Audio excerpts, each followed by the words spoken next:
Extreme 160 আর the real game changer. এই বাইকটিতে ব্যবহার করেছে ফাইবার ফুয়েল টেক, যা শুধু লুকস নয়, পারফরমেন্স এনে দিচ্ছে নতুন মাত্রা। কেন ফাইবার ফুয়েল টেক সেরা?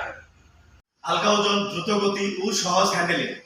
100% জং প্রতিরোধী, থাকবে একদম নতুনের মতো। স্পোর্টি ও আধুনিক ডিজাইন নজর কাড়বে সবার। নিরাপদ, আঘাত শোষণ করে ও জ্বালানি লিকের ঝুঁকি কমায়। পরিষ্কার ফুয়েল, ইঞ্জিন পারফরমেন্স ও মাইলেজে বাড়তি সুবিধা। কম খরচে দীর্ঘস্থায়ী ব্যবহার। এক্সট্রিম 160 আর শুধু বাইক নয়, এটি একটি নতুন অভিজ্ঞতা।